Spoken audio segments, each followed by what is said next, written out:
అందరికీ నమస్కారం. నేను మేమ చేపల పులుసు చేస్తున్నాను.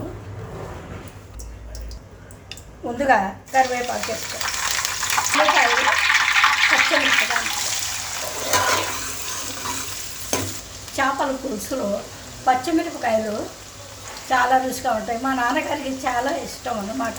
ఇలాగే ఆయన వేయించుకుని వండించుకునేవారు. ఉల్లిపొండు అంటే ఇవి చిన్నవి, వీటి నుండే ఉల్లిపాయలు తయారవుతాయి. ఇలా బొందుగా ఉండగానే మనకు అమ్ముతారు మార్కెట్లో. ఇవి వేసుకుంటే బాగుంటుంది. ఇప్పుడు అల్లం వెల్లుల్లి పేస్ట్ 2 స్పూన్లు వేసుకుంటాం. పసుపు వేస్తాం, 1 స్పూన్ పసుపు, 2 స్పూన్ల కారం, 2 స్పూన్లు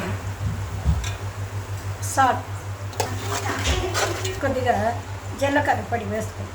అలాగే కొద్దిగా ధనియాల పొడి కూడా వేసుకోండి. ఇప్పుడు కడిగి పెట్టుకున్న చేపలు వేసుకున్నాం. ఈ మా అమ్మ చేపలు అంటారు.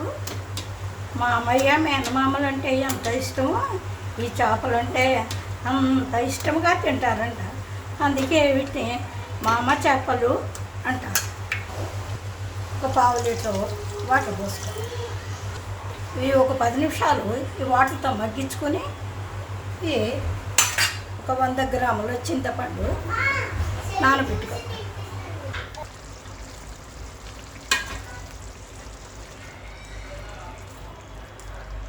ఒకసారి ఇలా కదుపుకొని ఇంకా గరిటెతో కదిపితే సితికిపోతాయి. ఇప్పుడు చింతపండు సిగ్గుపెట్టుకున్న పులుసు పోసుకోవాలి. దగ్గరకు వచ్చే వరకే ఒక 10 నిమిషాలు ఉడికించుకోవాలి చాలు.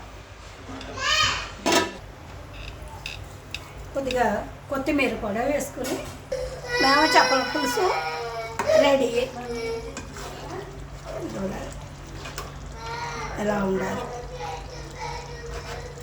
మీరు కూడా ఒకసారి ప్రయత్నించండి.